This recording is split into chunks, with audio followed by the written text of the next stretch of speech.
Hi everyone, I'm Janae Tate, founder and creator of Harlow News, and this is The Roundup, a weekly show where we discuss everything going on in South Florida and beyond.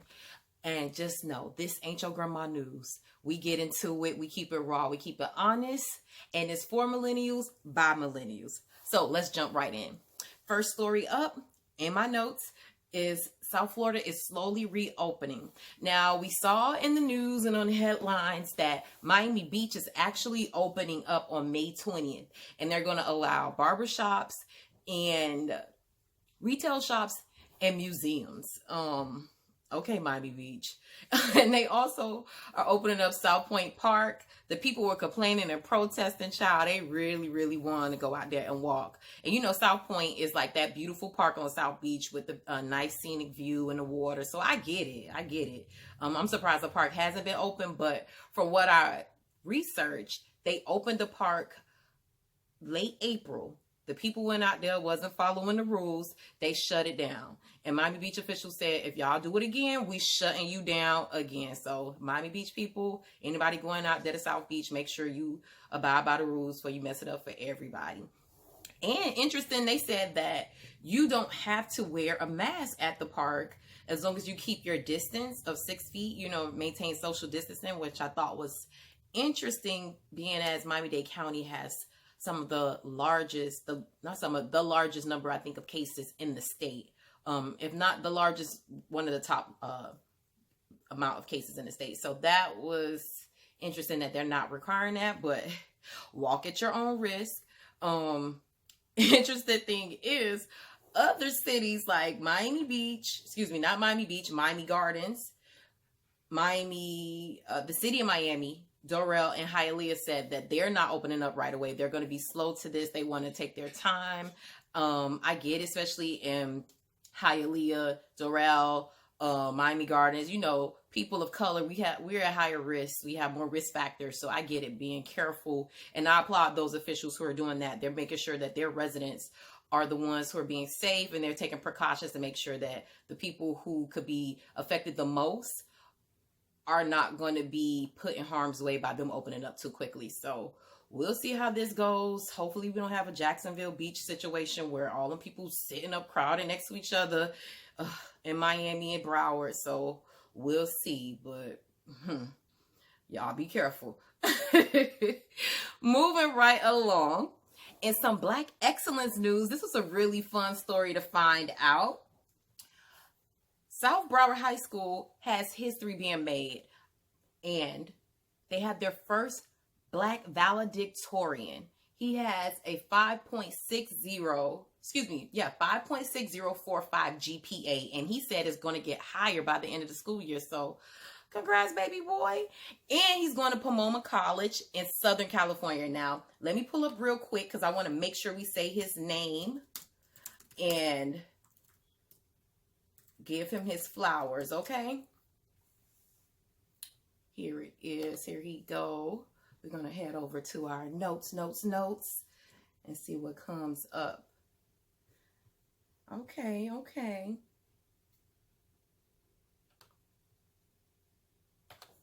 And the cool thing about this young man is he was accepted to like 10 colleges. And he said that he has a healthy, you know, social life. It's not just all about books for him. He's really into theater. And that, you know, he said that his parents has really taught him to be that kind of way and to go hard and go after his dreams. So that's really dope of him. Now let's see. South Broward student makes history with the highest GPA ever in the school. South Broward. Now, why it took us all this time to get a Black valedictorian? We ain't gonna go there. We just gonna be happy that it happened. And yes, I found his name, and it is Timmy Adelakon. Yes, found it, y'all. Thank you for working with me as I pulled up my notes and did my research real quick. I wanted to make sure I said his name. It's so important to give people their flowers and give them their just due. So Timmy Adelakon, congratulations. You know, I know you're gonna do big things. I think he's gonna be studying biomedical engineering and minoring in theater, something big in technology and science and math, because you know he got a big brain. I expect nothing less, and I know you're gonna make South Florida proud while you're over there in California. So all the best to you. All right, so our next story is, it's a little sad. It's a little disappointing. Child. NFL players from Miami arrested for armed robbery. I'm gonna just take a deep breath, because I've been on social media talking about this, and I just don't understand the logic. But it ain't for me. I can't understand everything, but you're multimillionaires. Like, what are you doing? So the story is that these two players, their name is Quentin Dunbar, he's a cornerback for the Seattle Seahawks, and DeAndre Baker, a cornerback for the New York Giants. They're each facing 4 counts of armed robbery in the incident that happened in Miramar. And they're saying that they were with a group of other people who conducted allegedly these armed robberies. And yeah, it's not looking too good. And the streets are saying, this is what the streets are saying. This is not me. We just gonna tell you what the streets say. That's what we do. We report the news. They saying it was a gambling house, y'all. So that kind of makes this story make sense, because I just can't understand why multimillionaires will rob anybody, especially at gunpoint. And so they're saying it was a gambling house. Something went wrong with the game. The people didn't want to pay up. And, you know, the story goes on the streets is that they was like, okay, we finna get our things. You're not finna try me like that. Pow, pow, pow. Not really pow, pow, pow, but because they said no gunshots were fired. But, you know, guns were used, and they tried to get their things back. And they're saying that over $12,000 in cash and $60,000 in watches was stolen. So, yeah, that's super serious. Now, I guess a silver lining or a good light about this story is that Quentin Dunbar's attorney is saying that some people are now recanting their statements and saying that he wasn't involved in the armed robbery and that he had nothing to do with it, that he left the party and never came back. So that's good news. This is a developing story. There's no word yet from the NFL or their teams on how they feel or what they had to say about this situation. I just hope that, you know, the best for these two, because this just doesn't look good. And, you know, let this just be a cautionary tale for people who make bad decisions. You don't want to do something so permanent for a temporary situation, whether this is true or not. We see it so many times in the hood, especially here in Miami and South Florida, where people are making permanent, you know, really drastic decisions, and they can't take it back and their lives are ruined. Especially these two men, they have so much promise. It's just always a better way, y'all. So let's keep them lifted up in prayer, y'all, and hope that everything works out. And, you know, hopefully, you know, the victims of this get their things back. Next. The city of Miami will be saying farewell to one of their beloved commissioners. City of Miami Commissioner Keon Hardemon is resigning on Thursday, and he's going to be running for the Miami-Dade County Commissioner seat 3. Currently, Audrey Edmondson holds that seat. That is a coveted seat in the county, represents a really large Black and Hispanic population in Miami-Dade County. And Commissioner Hardman has done a great job so far, you know, so I'm just really looking forward to see what he does in the county commission. If he gets elected, hopefully he does. He will definitely be getting Hilo News' endorsement. We've seen him do a lot of work. And the really cool thing about his story is he's from Liberty City, went to high school at Miami Northwestern, go Bulls.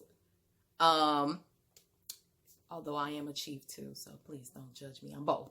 But anyways, and Keon has definitely done a lot of work. He deserves all the accolades and everything that comes to him.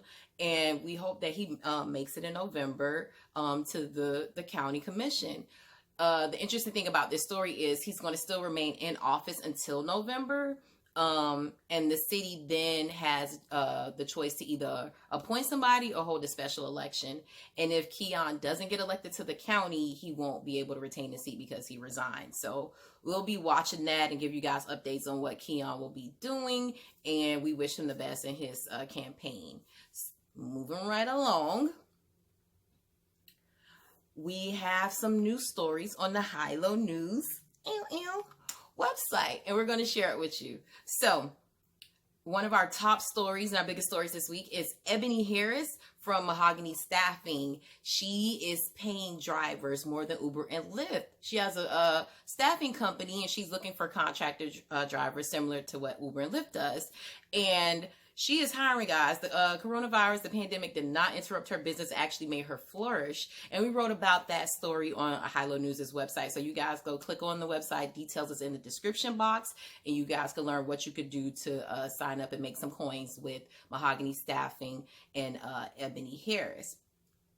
Oh, also, you're watching me right now on YouTube, but that's a big deal for us. High-Low News is launching our YouTube channel. We're going to be coming more with more video content and making sure that the community is informed and knows what's going on. So you guys make sure that you subscribe, hit that bell so you get notified when our new videos come up.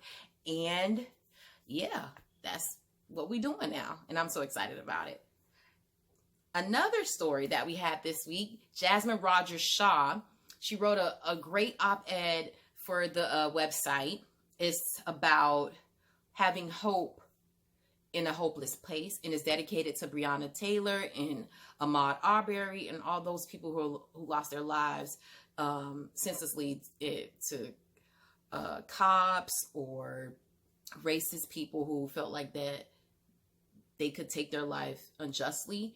And she penned a great piece about the importance of politics, good politics in a hopeless place, and what people should do and what policy should be so that, you know, Black people, people of color, are protected by the law. And the interesting thing about Jasmine, she's running for office right now. She's a candidate for Florida House District 95. And you guys make sure you keep an eye out for her. She definitely has High-Low News' endorsement as well. And we wish her the best on her campaign. So check out that story. You'll learn more about her and her views on policy when it comes to situations with that happened with Breonna Taylor and Ahmaud Arbery. Another story that we have on High-Low News is South Florida chefs, excuse me, y'all. South Florida chefs teamed up in Overtown, and they gave back to the community, and that's pretty dope. We had Chef Culture, we had Sweet Exchange Miami, Catch This Inc., The Urban, and so many other groups teamed up to make sure that they had some great food for the community there in Overtown. It happened this past Saturday, May 16th. From what I saw, what was reported back to me is that over 400 people were fed. That is so awesome, and I'm so happy that that group of people did that. Shout out to Chef Chad Cherry, who is the co-founder of Chef Culture, and everybody out there who made sure that the community is still being fed during this tough time. People need it, and I know that having that good home cooked food, you know, professionally cooked food by those top South Florida chefs was really good for those people in that time. And last but not least, on High-Low News, one of our top stories is another one coming from one of our contributors, Tontis Branham. He penned a great piece about what will be needed for the sports communities of professional sports teams to reopen and start back playing again. And his piece digs into what other countries are doing right now. Korea, not North Korea, South Korea is right now playing baseball. I know there's other talks about golf and basketball and football, what's going to happen here in the U.S. So he gave his opinion about what will happen. So you guys go on to High-Low News website and check that out and learn and get his view on what that would be. And now in some national news. Dun, dun, dun. So our forever President Obama gave a great commencement speech to all the classes of 2020, and he gave a specific one to the HBCUs. That was the highlight of the weekend. He was trending. Everybody was so happy. And then D Nice, everybody's favorite DJ right now, quarantine DJ, he threw a virtual after party, which, you know, so many people, I kind of dipped in there for a little bit. It was about 10,000 people in there, you know, getting a party on. He was playing some nice hits. You know, I did a little shoulder, you know, shook for a little bit in there. And, yeah, it was really dope. And that was really cool to see President Obama and Michelle Obama was there. I saw pictures of, LeBron James. He was watching with his family. It was a really good time for the community, for the country to come together and watch that. And, you know, we miss seeing our president be a president because Trump. And I had to pause right there purposely because I feel like Trump, and he got something going on Obamagate. I don't even get that. Y'all drop down in the comments and let me know what Obamagate is. Like, I don't even feel like going into all of that. But this weekend, and people on the streets, social media is saying that Trump did this, what I'm about to tell y'all, because he felt some sort of way because Obama grabbed all our attention this weekend when he gave us the commencement speech and the hope that we need right now. This man, Trump, this man put his face on the president from Independence Day movie. I can't even. Y'all gotta go. I'm sorry, because it's the most ridiculous shit ever. Y'all gotta go Google that. I'm gonna see if I can find a link so y'all can look at it. It's on his Twitter page. This man put his face on the president from Independence Day movie. And this is the part of the movie where the president gave that great touching speech. People say it's one of the best speeches in movie history. And he did the deep fake thing where you superimpose your face and you also change your voice so it looks like it's you speaking and being in that movie or in that moment. And deep fake became popular the 2016 election. And they said that the Russian bots were using that technology to make fake ads about Hillary Clinton. You know, that's a whole other thing with all of that stuff with Russia in the elections. So Trump used the technology, put his face on a character and gave us, you know, motivational speech, and put that on Twitter. And I saw so many tweets, and this just really sums up where we are as a country and what we have in leadership. We have a former president giving the country hope, letting people know it's going to be all right during this time. And you have the current president putting his face on a fake president in a movie, giving a motivational speech because you can't do it yourself. I literally sometimes when I look at the news and I see what Trump is doing in the White House, I'm like, this has to be a TV show. This can't be real. Like, sometimes I have to make myself be like, this ain't real, because sometimes when I think about it, it makes me want to cry. It makes me just feel like, what the blank is going on? So, y'all, go check out that video if you want a good kiki, and big ups to President Obama for keeping the country motivated and in great spirits during this tough time. Oh, in other national news, Luda and Nelly had a versus battle this weekend. I was in there from start to finish. As you know, I'm a millennial of a certain age. I'm in my 30s, so that really hit home for me. And I really enjoyed that versus battle. I'm Team Nelly all day. Luda has hits, though. Luda, he reminded me. I always knew Luda had hits, but he definitely reminded me that, you know, he held it down during that time from 2000, about 2010, 15. They was really giving us what we needed.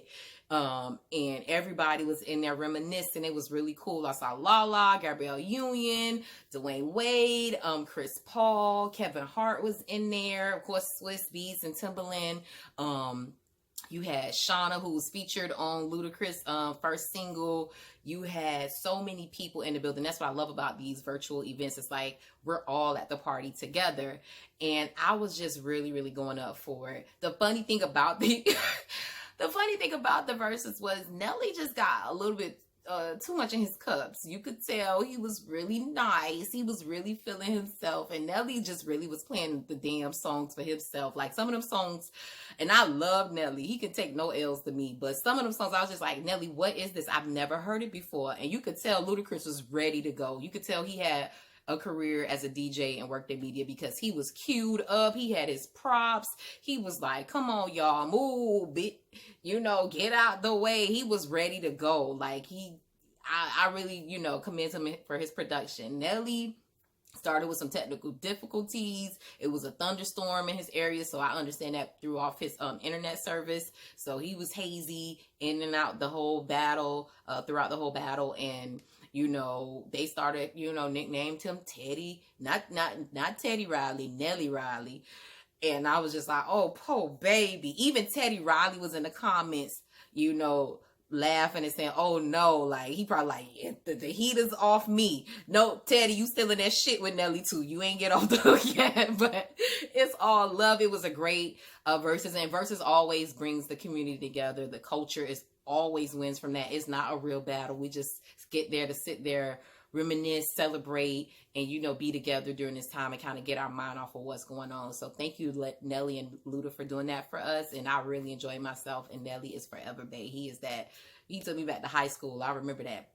And shout out to Nelly because he made that song with Rick Ross, the biggest boss from Miami. We love him. So when he played that song, I went up. Okay, up. I lost my mind. I love that song with Rick Ross and Nelly. I can't think of the name right now, but it go like this. I got a bunch of dollars I can spend them on her.